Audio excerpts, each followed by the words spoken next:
Hi, today I will be demonstrating this application I have just developed, which is named Pocket Pulse. It is an application. Let me just quickly run it. It's an application in which we aim to provide the user with various functionality regarding managing their financial status and like seeing how they have been doing uh, about their financial goals and other finance-related stuff.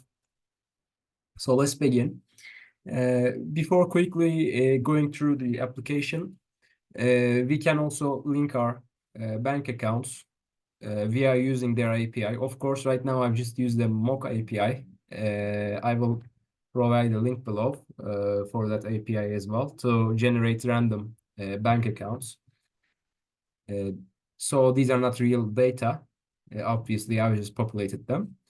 So in the home screen, we will look into these later on. In the home screen, we can see the debts that we have paid. As you can see, we have paid 15 out of 20 debts that we have registered. Here we can see which debts we have paid. And on the right-hand side, we can see these two progress circles. On the right-hand side, we have another pane for viewing which financial goals we have achieved so far. So apparently we have 15 financial goals. We have registered 15 and we reached 5.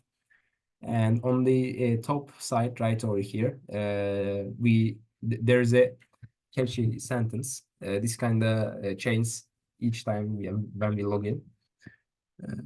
Also, let me quickly talk about this as well. This is an animation I've just made. It's a simple pulse-like animation to represent our application's logo. And it's P, as you can see, represents Pocket. On the left-hand side, we do see our username, followed by our initial right here. I will come on to this later on. So this is the home screen that says welcome to us. On the left-hand side, we can see a navbar. Let's check what this is. This is the pane where we manage expenses. Basically, we can register expenditure limits for each month, starting from this month to the next year. For example, for this month, we have already registered some values in here. We can see them in the placeholders. Let's do it like this. Maybe we can do this. So it was 50,000. Maybe we can say we want to do it 55,000. We can go update. As you can see, it has been updated now on the database. Here, this pane is for tracking our income transactions. Actually, let me just jump right below here. Right below here, we can link bank accounts. Well, obviously, the bank account data is Mocha data. Here we have some bank accounts that we have linked to our application. By clicking this, I can't wait. Yep. By clicking on this inspect icon, we can simply, let me just get this to be like that because Zoom is blocking right now. So when I click on this, I can see the transactions that I have made with this account, as you can see. Similarly, for other accounts as well, I can do that.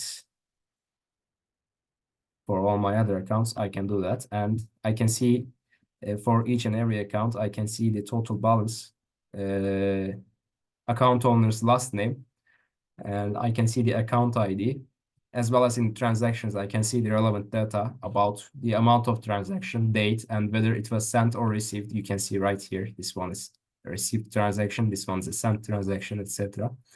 On the top side here, with gold color, we see our total balance. And we can, from the right-hand side, we can register a new account. Let's, in fact, just take a look at the data we have. Just 1 second.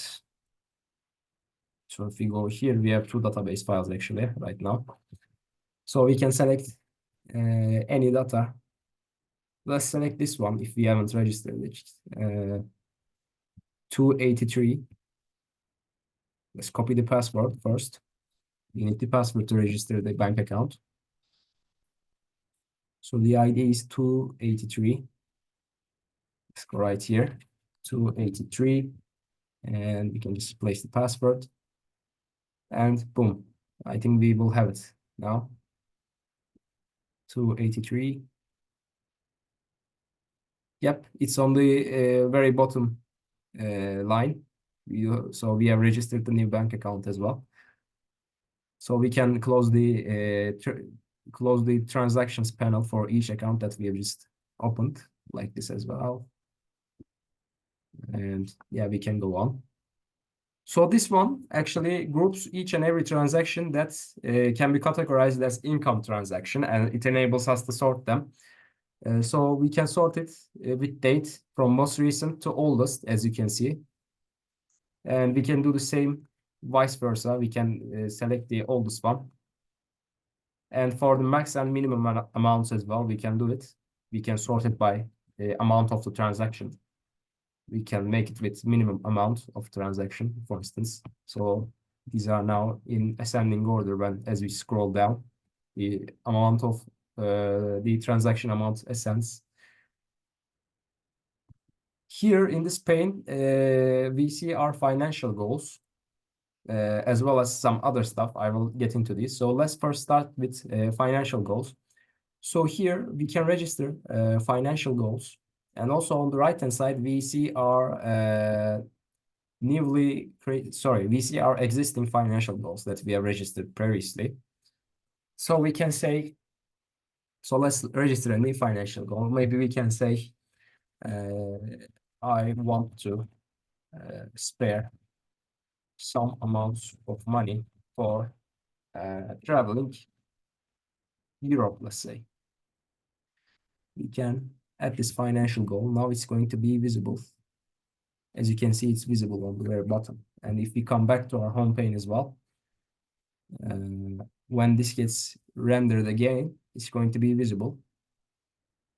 Sorry, just one sec. Yeah, it's been rendered again, and now we have 16 goals totally.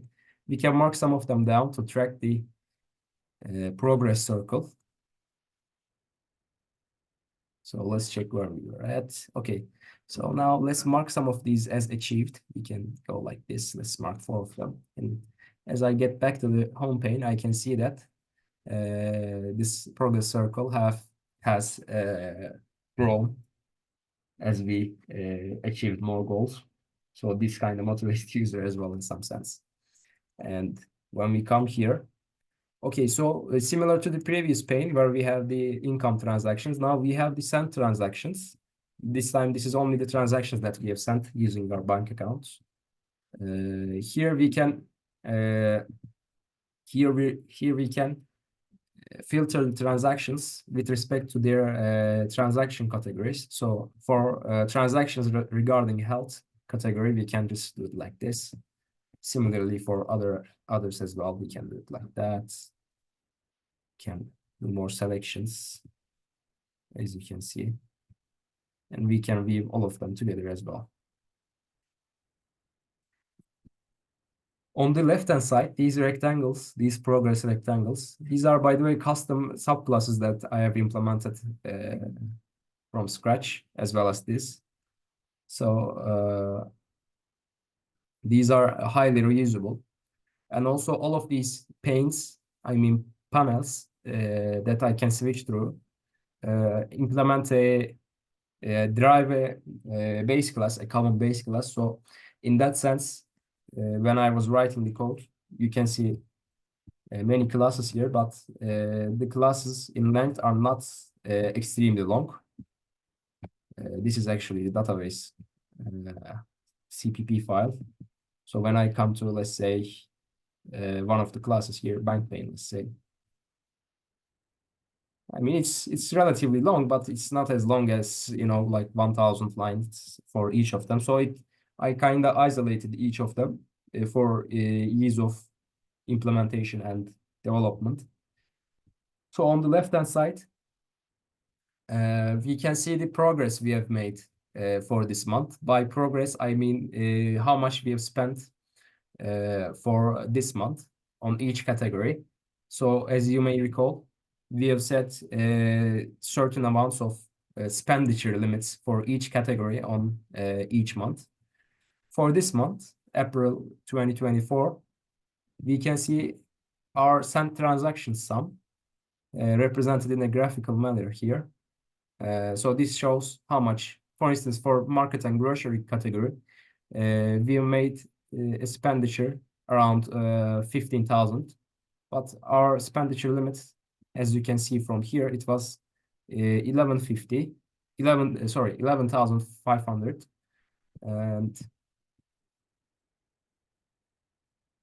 and when we come back here, we've exceeded it, so it's on the right, as you can see. Like, again, this is something similar to the initial progress circle. Now we should switch to the debt panes. So this is the debt panel, where we can organize the current debts that we haven't settled yet. So before this, actually, let me just, well, actually, never mind. Let's just continue with this one. So the good side of this debt panel is we can reorganize the order of debts that we would like to pay. So most of the time, we have like some payments that are waiting for us to do, or some we are waiting some money to come from somewhere, but we don't actually organize them in an order in which we should perform each settlement of debt. So this panel kind of helps us do that. Actually, we can register some debt first. Here we have two options regarding the checkbox. We can select from our contact list. We have a contact list. We will see it later. Or we can just register some random person. So let's do it in both ways. We can say, old name. We can say Mehmet, for instance. We can say old amount is 1,200. Due date, we can set this 2024 6 for example. And debt description, we can say something as vehicle related, let's say. And we can now register this debt. Now, as you can see, it is registered as the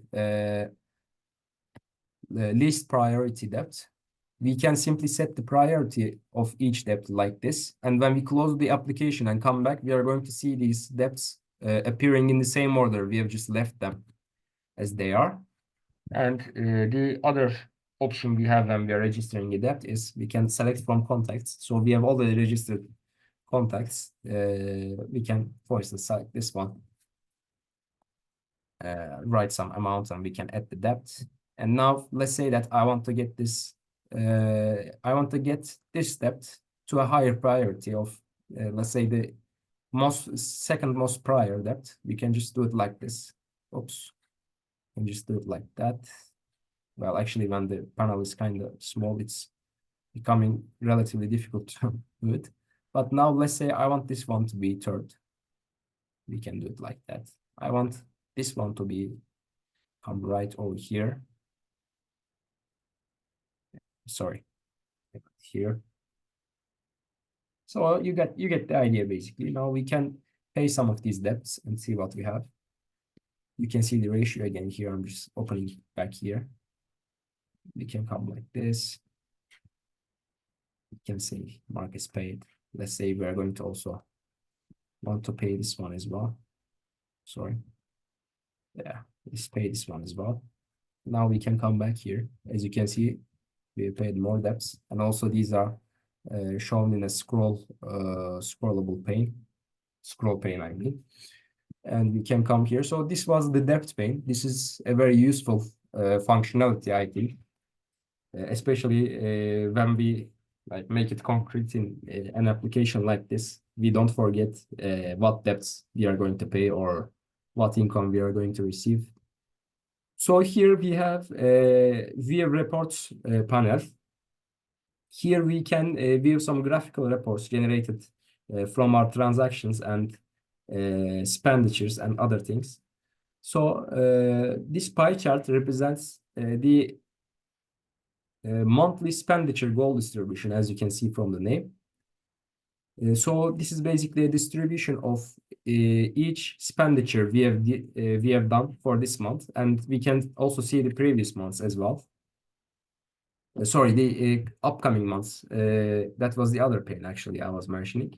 So we can see from here the financial goals, the distribution of expenditure goals that we have set for each month. Let's see September, for example, right here. Now, if we come back right over here, so we can basically scroll through these and take a look at what are expenditure goals for upcoming months and this month, obviously. So we can basically select what we want to select from here. We can see also some previous months as well.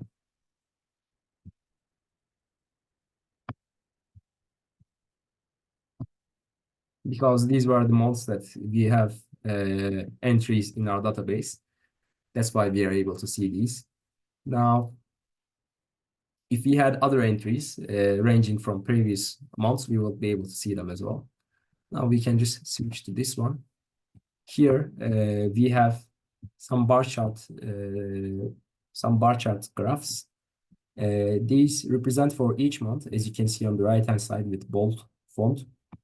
These represent some data in a graphical manner. We have total income. For example, consider April 2024. We have the total income as this green rectangle, whereas we have the total expenditure as this, and this orange one is total amount of expenditure goals we have set for April 2024. Again, for other months, we can see that as well. So these are the upcoming months. We obviously we have no transaction data for those months yet. Now here again we have a pie chart for monthly expenditure distribution. This was the initial one I was talking about. I confused both of the two of them. So here we can see the amount of expenditures we have made for previous months and this month as well. If we made an expenditure, of course. Oops, sorry. We can scroll through the categories as you can see. For previous months, we can scroll, for example, let's select October 2023. We get another pie chart representing the 2023 expenditure distributions for October. For June, we can do it again. I'm just scrolling through them right now. Scroll back on up. So everything works properly. Again, I have demonstrated this panel as well. For the last panel, we have manage contacts panel. So these contacts, as you may recall, we've used them when we were registering debts. So we can basically register new contacts from this right-hand side. In fact, we can do that. So let's register a new contact. So we have to select the category from this combo box. We can select person for example, and we can say Ayşe, let's say, and description could be high school friend, and we can add this person. Now, as you can see, it is added, and it is added in our database as well. And oops, we should now from these checkboxes, we can enable the contact members to be edited. I mean, these buttons are displayed if we select this one. If we select delete enabled, now we can delete them as well. So let's edit this one first. You can say Ayşe Nur, for example. And maybe we can change it from person to family member. We can change, for instance, family. Can make the explanation as family, let's say. So now we have changed this one. Now, if I want to delete this, I can delete it. I can delete another one. Which one would I like to delete? Let's delete that one. Now, if I want to add it again, I can obviously add it. In fact, let's just add it real fast. I can say, you know,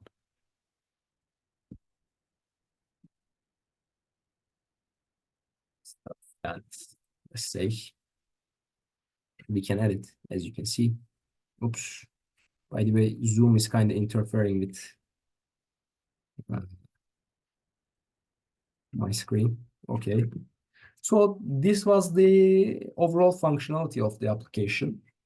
Also, though, there's a almost hidden button here where we can basically reset our password by selecting a new one.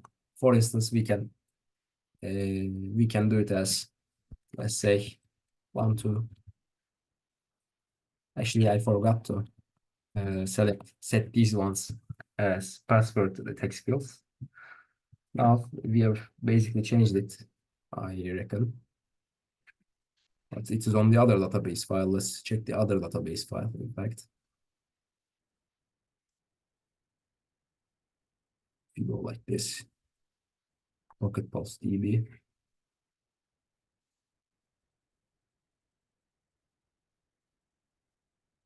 If you go here, yeah, as you can see, the password is set to 1, 2, 3, 4, 5, 6. Now, obviously, this application, by the way, uses SQLite as the database technology. And on the left-hand side, I can basically log out. I can close the application like this. So this application aims to help the client to basically view through their financial goals, register on their financial goals, settle debts, link their bank accounts, and filter through their expenditures. See how their expenditures are distributed over months into what categories.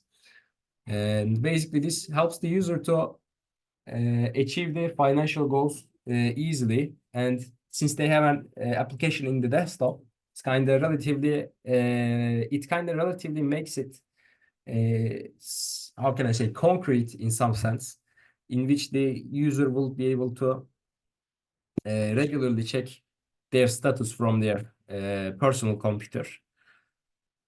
Also, we can register multiple accounts in a single computer. For instance, we can go like this.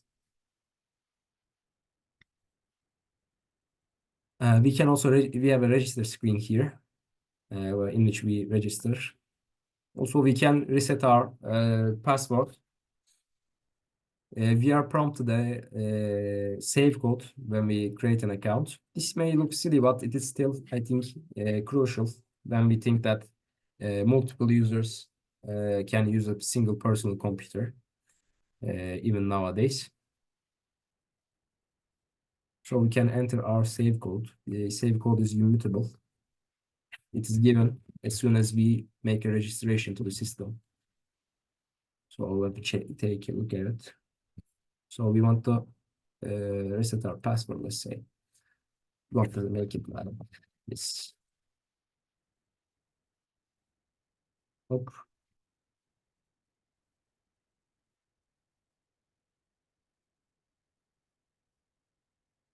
Wait, I might have entered them wrong.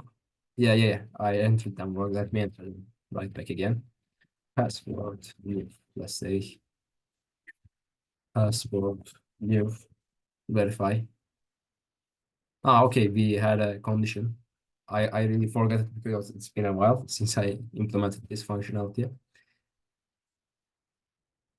Must be special character. Okay.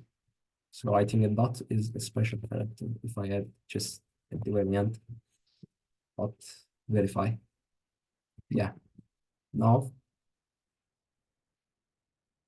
now we are our new password again, and we are redirected to the login screen. So we can basically reset our password as well, and I can just enter with another uh, account. If I go like this, oops, I think I added the password star 44. Yeah, okay. So this is a this is actually how it looks like when we enter with almost an empty newly created user. So basically, this is the overall application and its functionality. And thank you for watching. By the way, you can, if you are just watching from YouTube, you can find the link to repository from description segment. Thank you for watching.